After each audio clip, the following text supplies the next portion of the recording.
حضرت مالک بن دینار فرماتے میں نے 60 حج کیے. ایک حج کے موقع پر میں نے بڑا رش دیکھا، لاکھوں کا اجتماع ہوا. میری باتوں کی سمجھ تو آ رہی ہے نا آپ دوستوں؟ جو نہیں بول رہے انہیں بھی آ رہی ہے نا؟ اللہ جزا دے. کہتے ہیں لاکھوں کا مجمع تھا تو میرے دل میں خیال آیا، میں نے کہا اے اللہ، اتنے لوگ آئے ہیں، ان کا حج قبول بھی ہوا ہے کہ نہیں؟ فرماتے ہیں میں سوچ رہا تھا تو رات کو نا خواب میں نے کسی کہنے والے کو کہتے ہوئے سنا کہ سب کا قبول ہو گیا. بلخ کا رہنے والا محمد بن ہارون بلخی ہے، اس کا حج قبول نہیں. فرماتے ہیں شہروں کے علیحدہ علیحدہ خیمے لگتے تھے. اب بھی آپ حج کرنے جائیں تو پاکستانیوں کی رہائشیں علیحدہ ہوتی ہیں، انڈین کی علیحدہ، بنگلہ دیش کے علیحدہ، مصری، یمنی، سب لوگ علیحدہ علیحدہ رہائشیں ہوتی ہیں، جھنڈے لگے ہوتے ہیں ملکوں کے. کہتے ہیں میں نے سویرے اٹھ کے ڈھونڈنا شروع کر دیا. ڈھونڈتا ہوں وہ بندہ ملے. کہتے ہیں جہاں بلخ شہر کے لوگ رہتے تھے وہاں چلا گیا تو میں نے لوگوں سے پوچھا تم میں محمد بن ہارون بلخی کون ہے؟ لوگ کہنے لگے وہ تو بڑا نیک آدمی ہے، پرہیزگار ہے، بڑے بولے بھالے، بڑے اللہ والے، ریاض آپ کو بس ہم ہی جانتے ہیں، وہ تو بڑا نیک ہے، پرہیزگار آدمی. تو میں نے کہا اچھا کہاں ہے؟ انہوں نے کہا پہاڑ کے پیچھے اس نے خیمہ لگایا ہوا ہے، ساری رات عبادت کرتا ہے، سارا دن روزہ رکھتا ہے، قائم اللیل ہے، صائم الدہر ہے. کیا بات!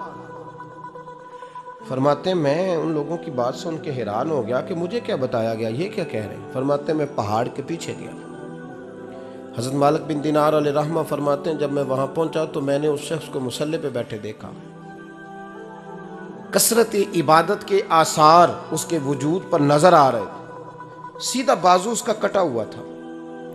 فرماتے 2 رکعتیں مکمل کر کے نا میں نے اسے السلام علیکم کہا تو مجھے کہنے لگا وعلیکم السلام، آپ مالک بن دینار ہیں؟ میں نے کہا بڑی اس کی فراست ہے. فرماتے پھر اس نے ٹھنڈی سانس لی، کہنے لگا آپ کو خواب آئی ہوگی کہ میرا حج قبول نہیں ہوا. فرماتے ہیں مجھ پر اور بجلی گری کہ کیا کہہ رہا. فرماتے میں نے کہا یار لوگ بھی تیری تعریف کر رہے ہیں اور تیری بصیرت بھی بڑی ہے، تو یہ ماجرا کیا ہے؟ کہنے لگا آپ نہ پوچھیں. یہ کہہ کے اس نے رونا شروع کیا، دیر تک روتا رہا. میں نے کہا نہیں یار تو بتا. کہنے لگا نہیں آپ نہ پوچھیں، آپ ناراض ہوں گے. میں نے کہا میں نہیں ہوتا، تو بولنا. کہنے لگا حضور 24 سال ہو گئے مجھے حج کرتے ہوئے، 24واں حج ہے میرا، اور ہر سال کوئی اللہ کا ولی آ کے بتاتا ہے کہ جا چلا جا تیرا کوئی نہیں قبول ہوا. بے پروائی ویک سجن دی جتھے کسے دی پیش نہ جاوے، انہیں تاجاں والے در در رولے تے منگتیاں تخت بٹھاوے. آزم کسے نو کارا ملدا ہی کوئی کعبے خالی آوے. کہتے ہیں اس نے مجھے کہا حضور 24واں حج ہے، ہر سال کوئی بتاتا ہے. میں نے کہا تیری غلطی. کہنے لگا میں اپنی ماں کا نافرمان. میں نے کہا واقعہ کیا ہوا؟ کہنے لگا حضرت اللہ نے مجھے دولت دی، مال دیا، زمینیں دی تو میں عیاش ہو گیا. آپ یقین کریں اللہ لوگوں کو مال دیتا ہے تو وہ سمجھتے ہیں میری چلاکی سے آیا ہے، میں تیز بڑا تھا اس لیے آیا ہے، نافرمان ہوتے ہیں. لیکن جو رب لینا جانتا ہے، دینا جانتا ہے، وہ لینا بھی. وارث شاہ مان کری نہ وارثاں دا، رب بے وارثہ کر کے مار دائی. لوگ بڑے سمارٹ بن جاتے ہیں، ان کی گفتگو میں بڑا تکبر ہوتا ہے، ان کے نگاہوں کے انداز میں بڑے وہ کہتے ہیں اوہ سب لوگ بیوقوف ہیں صرف میں سیانا ہوں، کام جو صحیح چل رہا ہے. او بھائی 1 منٹ لگتا ہے انسان کو بادشاہ سے فقیر ہونے میں. امام مالک بن دینار رحمۃ اللہ علیہ فرماتے ہیں مجھ سے کہنے لگا پیسے آئے تو میں عیاش ہو گیا. رمضان کا مہینہ تھا، عصر کے بعد میری اماں افطاری کی تیاری کر رہی تھی. میں گیا، میں نے کہا شراب پی ہوئی، اماں روٹی دے. تو اماں کہنے لگی شرم کر، شرم کر، روزہ رکھا نہیں تو جنہوں نے رکھا ہے ان کا تو خیال کر. کہتے اماں کی بات کا مجھے غصہ لگا. میں کہا کرتا ہوں بد نصیب ہے وہ بیٹا جس کا باپ اس سے بات کرتے ہوئے ڈرتا ہے کہ پتہ نہیں کہاں سے بولے گا.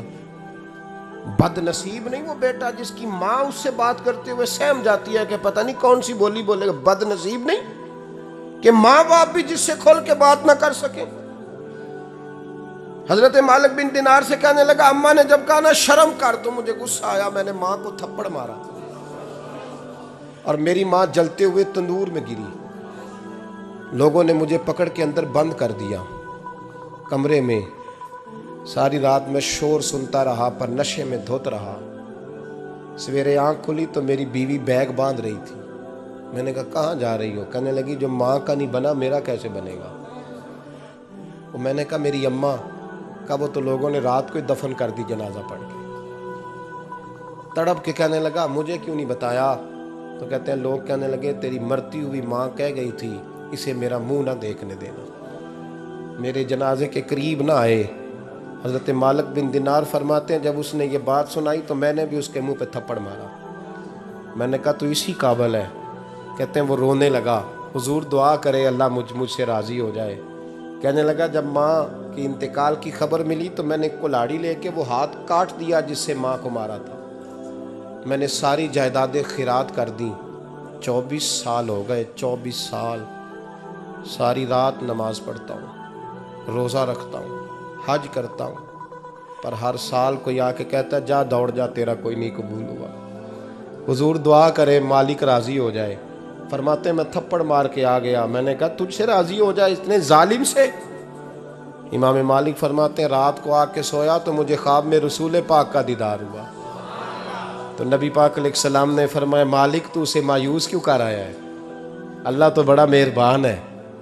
کہا حضور ماں کے نافرمان کو معافی کیسے ملے گی؟ تو امام مالک فرمانے لگے نبی کریم نے فرمایا جا اسے جا کے بتا دے تجھے قیامت میں تیری ماں کی وجہ سے بخش دیا جائے گا. کہا حضور اماں کی وجہ سے کس طرح؟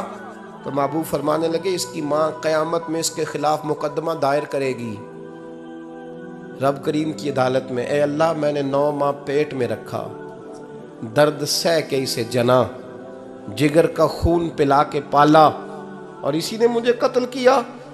رب کریم اس کی ماں کا مقدمہ سن کے کہے گا اٹھاؤ اس کو دوزخ میں پھینکو, اس نے ماں جلائی تھی اسے بھی جلاؤ. محبوب فرمانے لگے جب پکڑ کر کے مالک اس کو محمد بن ہارون کو لوگ لے جائیں گے نا جہنم کی طرف,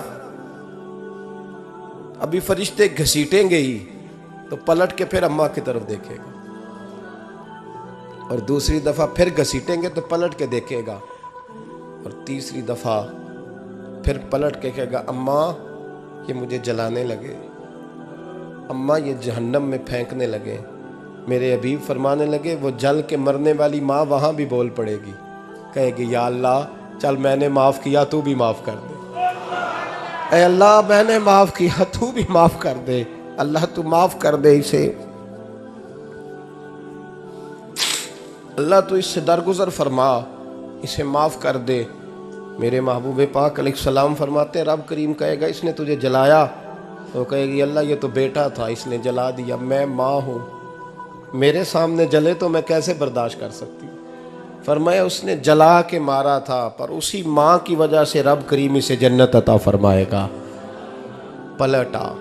پلٹا جا کے ماں کے پیروں میں بیٹھ, جا سویرے ان پڑھ باپ سے دعا کرایا کر, جا بالکل انگوٹھا چھاپ باپ سے صبح دعا کرایا کر, دیکھ رب کریم تیرے لیے رحمتوں کے دروازے کھول دے گا.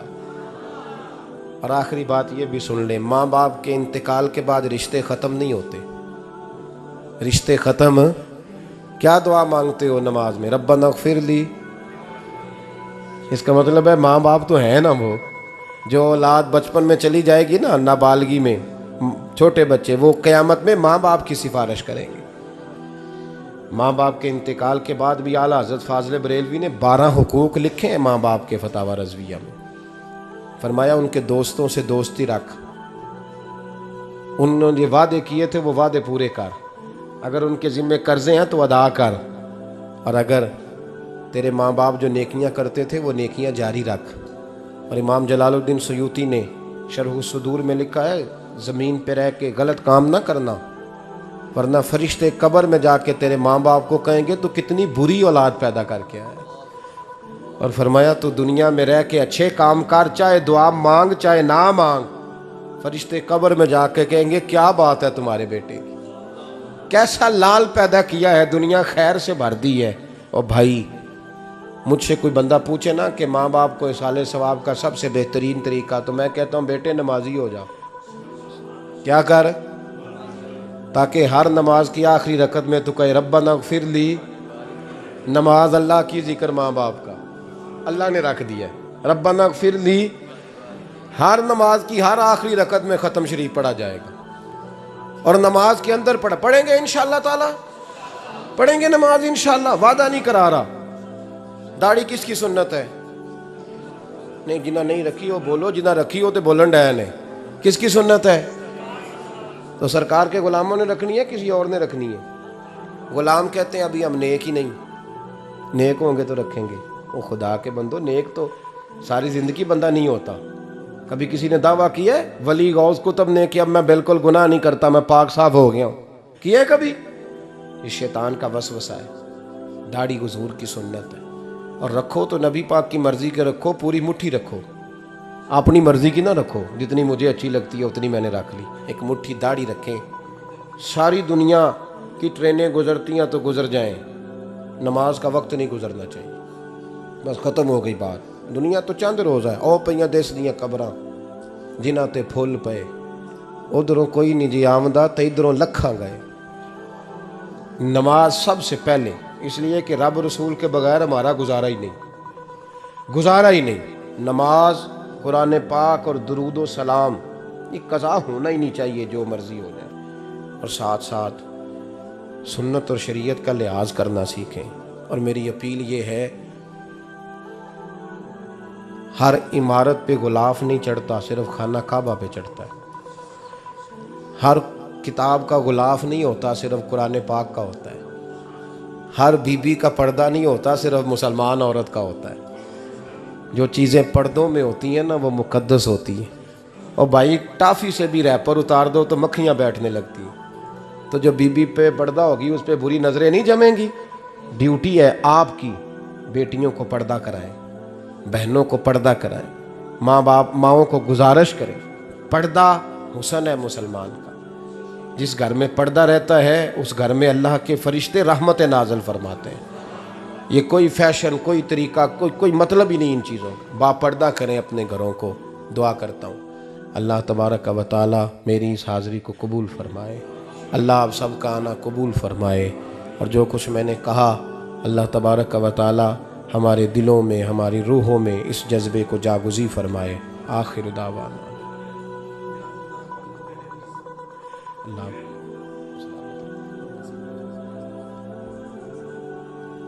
اب کافی نہیں ہو گیا اللہ.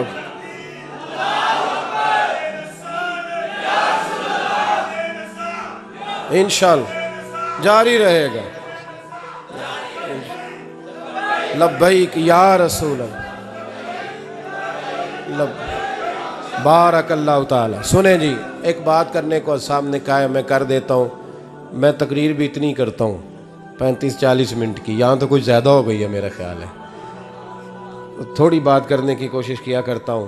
چلو میری رائے یہ ہے کہ خوراک تھوڑی ہو تو ہضم جلدی ہو جاتی ہے. ارسلان صاحب سے میں نے کہا میرا کھانا نہ پکانا. میرا موقف یہ ہے کہ محفلیں سستی کرنی چاہیے تاکہ زیادہ ہونی شروع ہو جائیں. مہنگی بڑی ہیں اس لیے میں دس زیادہ ماڑا بندہ تے ہاتھ ہی نہیں نہ پاندہ. تو میں کہا کرتا ہوں کہ کم سے کم خرچہ ہو. ہمارے کروڑوں روپیہ سالانہ لگتا ہے محفلوں پہ. اگر اربوں کہہ دوں تو پھر بھی بات غلط، لیکن اس کا رزلٹ ہمیں اس طرح کا نہیں ملتا جس طرح کا ملنا چاہیے. لیکن آپ نے عظمت والدین پہ پروگرام کیا. میری رائے یہ ہے کہ حقوق زوجین پہ بھی ہونا چاہیے. اور شادی سے پہلے ہر بچے کو میاں بیوی کے حقوق کا پتہ ہونا چاہیے. بعد میں 3 طلاقیں دے کے آ جاتے ہیں، کہتے ہیں مینوں پتہ ہی نہیں سی. تو اگر پہلے پتہ کر لیں گے تو یہ تماشا نہیں لگے گا. لیکن یہ کام ہوتا نہیں. بہن بھائیوں کے حقوق پر بات ہونی چاہیے، یہ بڑے ضروری کام. اور یہ بھی سارا میرے نبی پاک کا میلاد ہی ہے، اس لیے کہ یہ باتیں مصطفیٰ نے سکھائی ہیں ہمیں صلی اللہ. ایک بات کہی حضرت نے، میں عرض کر دیتا ہوں. محدث ابن جوزی رحمۃ اللہ علیہ ایک بزرگ کے بارے میں فرماتے ہیں. وہ کہتے ہیں کہ بعض لوگوں نے تو ان کا اپنا نام لکھا ہے اور بعض جگہ پہ ایک اور بزرگ کا ذکر ہے اور بیان روایت حضرت محدث ابن جوزی فرماتے ہیں. وہ کہتے ہیں کہ میں گھر میں کوئی کام کرانا تھا، کام ہوتے ہیں نا چھوٹے موٹے گھر میں. تو فرماتے ہیں میں مزدور لینے گیا بغداد میں. چوکوں پہ مزدور ساری عمر کا مزدور ہی ہے نا بیچارہ. امیر تو امیر تر ہوتا جا رہا ہے اور غریب غریب تر ہو رہا ہے. ہمارے تو پیر بھی لوگوں کو کہہ رہے ہیں فقیر ہو جاؤ، خود امیر ہوتے جاتے ہیں، خود روز بروز امیر ہو رہے ہیں، دنیا کو کہہ رہے ہیں فقیر ہو جاؤ. تم بھی تو تھوڑا فقر اختیار کرو نا بھائی، جو درس دے رہے ہو. اللہ ماشاء اللہ، سب کی بات نہیں کرتا. فرماتے ہیں کہ میں نا مزدور لینے گیا، بغداد کے چوک میں مزدور بیٹھے ہوتے تھے، تو میری ان مزدوروں میں سے نا ایک نوجوان بچے پہ نظر پڑی. بڑا کمزور سا وجود تھا لیکن چہرے پر عبادت کا نشان تھا. ماتھا بتاتا تھا کہ نماز کا بڑا خیال رکھتا ہے. میں اس کے قریب گیا. چہرے بھی بڑا کچھ بتاتے ہیں نا، چہروں میں بھی بڑی رانائی ہوتی ہے. فرماتے ہیں میں قریب گیا، میں نے اس کو کہا بیٹے مزدوری کرو گے؟ تو کہنے لگا مزدوروں میں بیٹھا ہوں تو حضور مزدوری کے لیے ہی تو بیٹھا ہوں. تو میں نے کہا کہ چلو پھر. کہنے لگا نہیں میری کچھ شرطیں. میں نے کہا بتاؤ. کہنے لگا پہلی شرط یہ ہے کہ لوگ 4 دینار دیہاڑی لیتے ہیں، میں 3 دینار لوں گا. میں نے کہا یار بھائی تو بڑی بہترین ہے، باقی بھی اس طرح کی رکھ لے. اس نے کہا حضور دوسری شرط یہ ہے کہ میں آپ کی مکمل بات مانوں گا لیکن جب اذان ہو جائے گی پھر آپ کی نہیں سنوں گا. تیسری بات اس نے یہ کی کہ حضور میں آپ کے گھر میں کام کروں گا پر آپ کے کسی سوال کا جواب نہیں دوں گا. کہتے ہیں میں نے کہا یار تو بڑا عجیب ہے، شرطیں تو مالکوں کی ہوتی ہیں. کہنے لگا جی بہرحال میں شرطیں لگا کے جاتا ہوں. فرماتے ہیں میں اسے گھر لے آیا. کام میں نے اس کو بتایا تو جو کام مزدور سارے دن میں کرتا ہے نا اس نے 2 گھنٹے میں کر دیا. ہمارے مزدور سگریٹ پینے میں بھی تو آدھا گھنٹہ لگاتے ہیں نا، وہ چائے پینے جائیں تو پونا گھنٹہ وہاں. ان کو بھی تو دیانتداری کرنی چاہیے کہ نہیں کرنی چاہیے؟ نے معاہدہ کیا ہے نا جی تو پورا اترنا چاہیے نا. کہتے 2 گھنٹے میں. اب کام جب بندہ شروع کراتا ہے تو کام اور نکل آتا ہے. کہتے کام میں نے اس کو اور بتا دیا، وہ کرنے لگا. اس نے مٹی نکال کے رکھی تھی باہر رستے میں، تو اذان ہو گئی زور کی. اس نے وہیں کدال چھوڑی کئی اور چلنے لگا. تو میرا بیٹا کہنے لگا اس کو ذرا برابر کر دو. کہنے لگا چپ کر جا، تیرے باپ سے بات ہوئی تھی، جب اذان ہوتی ہے تو میں کسی اور کی نہیں سنتا، صرف اللہ رسول کی سنتا ہوں. کہتے ہیں مسجد چلا گیا. نماز پڑھ کے آیا تو دوپہر کا وقت تھا. میری بیوی کہنے لگی اس کو کھانا کھا لے. کہتے ہیں ہم نے کہا کھانا کھا لو. تو کہنے لگا میں نے روزہ رکھا ہوا، رمضان بھی نہیں تھا، نفلی روزہ رکھا ہوا.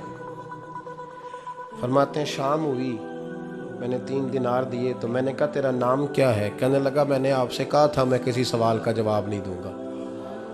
تو وہ چلا گیا. اگلے دن میں پھر لینے گیا اسے، کام کچھ اور نکل آئے. تو لوگوں نے بتایا وہ صرف ہفتے والے دن آتا ہے.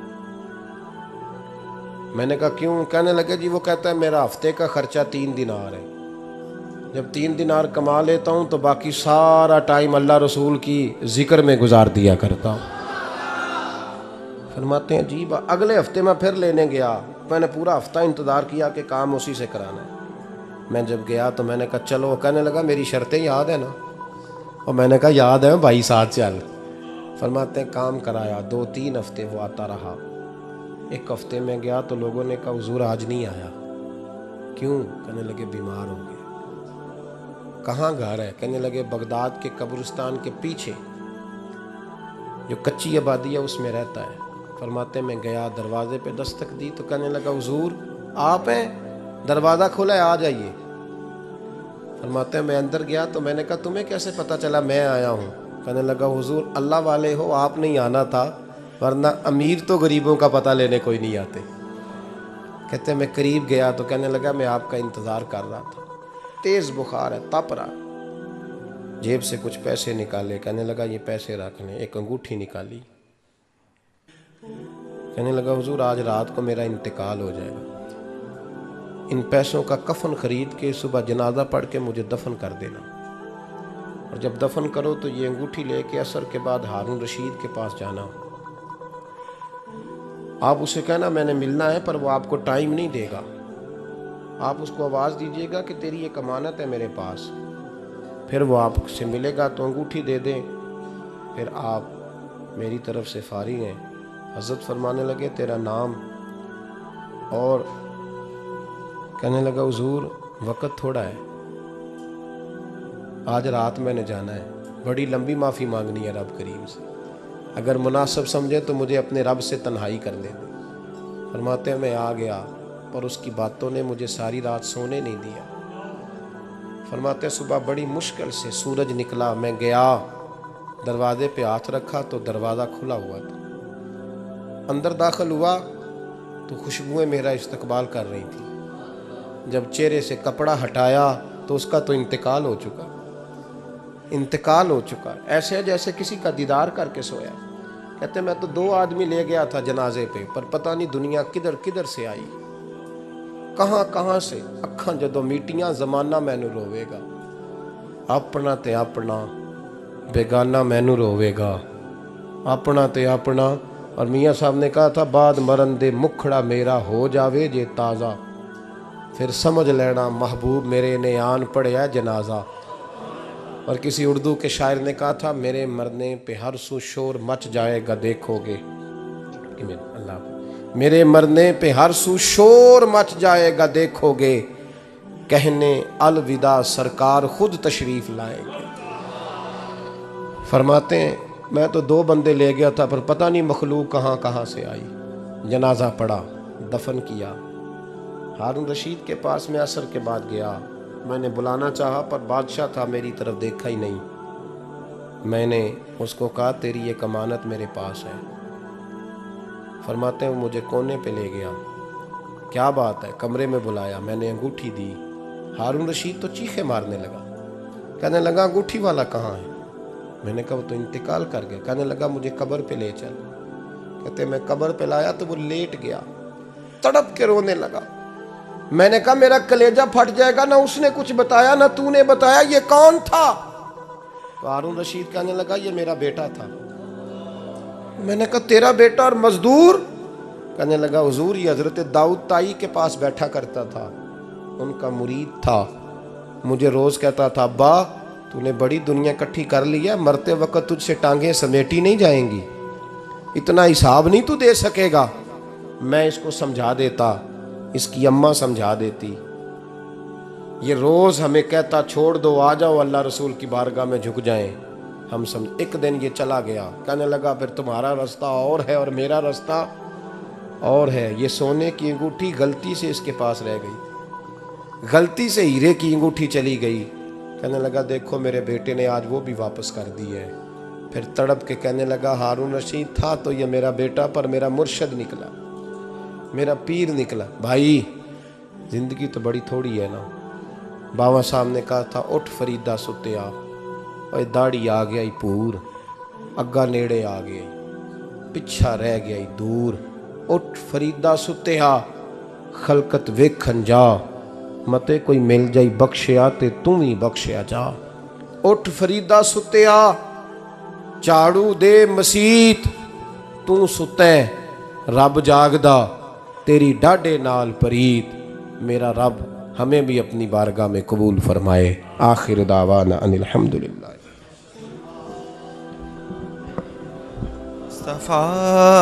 جس کی رنگت سے بے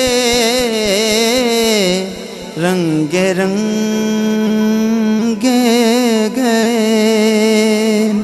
جس کی رنگت سے بے رنگ گئے، اس چمک والی رنگت پہ لاکھوں سلام مصطفیٰ جان رحمت پہ لاکھوں سلام، شمع بز میں ہدایت پہ لاکھوں سلام، غوث اعظم امام تو کاونوں کا، غوث اعظم امام تو کاونوں کا، جلوائے شان قدرت پہ لاکھوں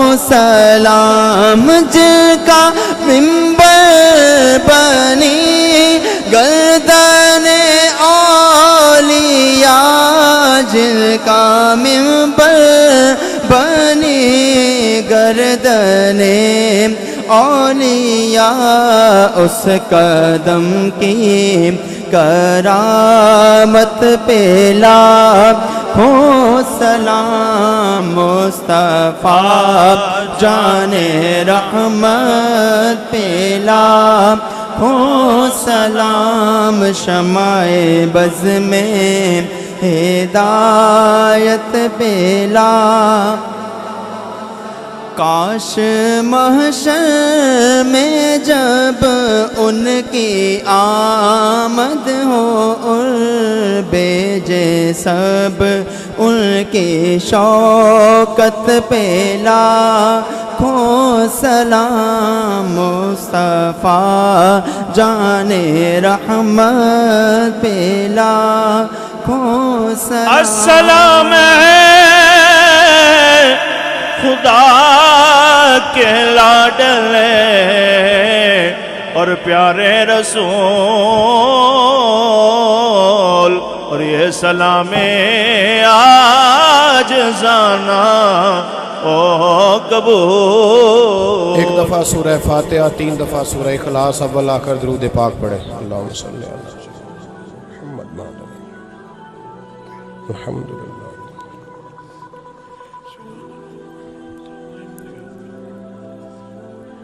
قل هو اللہ احد.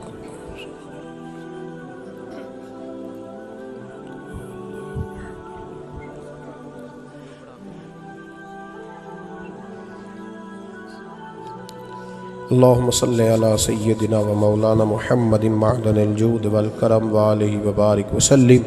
ربنا آتنا فی الدنیا حسنۃ وفی الآخرۃ حسنۃ وقنا عذاب النار. مولا جو کلمات خیر پڑھے اس محفل پاک میں جو ذکر اذکار ہوا اپنی بارگاہ ناز میں قبول فرما. تیرے پیارے حبیب سید عالم صلی اللہ علیہ وسلم کی بارگاہ عالی مرتبت میں پیش کرتے ہیں، اپنے فضل سے قبول فرما.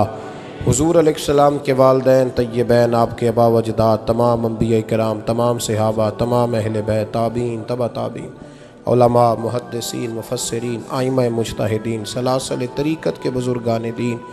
اللہ جتنے مسلمان صاحب ایمان آج تک دنیا سے گئے سب کی بخشش و مغفرت فرما. بالخصوص ارسلان صاحب کے والد گرامی اور خاندان کے دیگر تمام بزرگوں کی ارواح کو ایصال ثواب ہے اپنے فضل سے قبول فرما.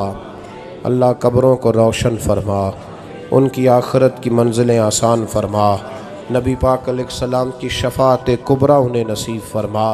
اے اللہ قیامت کی سختیوں سے انہیں محفوظ فرما. آخرت کی ساری عزتیں نعمتیں انہیں عطا فرما. اے اللہ ہم سب کے اٹھے ہوئے ہاتھ اور جھکے ہوئے سر ان کے حق میں قبول فرما. ان سے درگزر والا معاملہ فرما، معافی اور بخشش والا معاملہ فرما. اے اللہ اس پورے خاندان کو برکتیں، رحمتیں، سعادتیں عطا فرما. ہم سب کے گناہوں کو معاف فرما، ہماری غلطیوں سے درگزر فرما. ہمیں علم نافع کی توفیق عطا فرما دے، عمل صالح کی توفیق عطا کر. مالک سجدوں کا ذوق دے دے، عبادتوں کا شوق دے دے، تلاوتوں کی لذت دے دے. اپنا بنا کے رکھ، اپنے محبوب کی غلامی نصیب فرما. مجھے سوز دے، مجھے ساز دے اور نیم شب کا نیاز دے. دم سجدہ خود کو میں توڑ دوں، مجھے ایسا ذوق نماز دے. میں تیری بہار کا پھول ہوں، میں کھلا بھی ہوں تو تیرے لیے. مجھے میری شاخ سے توڑ لے، مجھے اپنی زلف کا ناز دے. تڑپنے پھڑکنے کی توفیق دے، دل مرتضیٰ سوز صدیق دے. اے اللہ عالم اسلام کے حق میں رحمت کے فیصلے فرما. برما کے مجبوروں کی مدد فرما، کشمیر اور فلسطین کے مظلوموں کی مدد فرما. پاکستان کو استحکام اور نظام مصطفیٰ صلی اللہ علیہ وسلم کی ٹھنڈی چھاؤں عطا فرما. قرب و جوار سے جتنے دوست بھی آئے ہیں سب کی دلی مرادیں پوری فرما. اے اللہ بیماروں کو شفا دے دے، مقروضوں کو قرضوں سے رہا کر دے، تنگ دستوں کو فراخی رزق عطا فرما دے.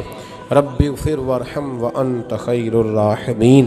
اللہم انا نسألک العفو والعافیۃ فی الدین والدنیا والآخرہ. وصلی اللہ تعالی علی حبیبہ سیدنا و مولانا محمد وآلہ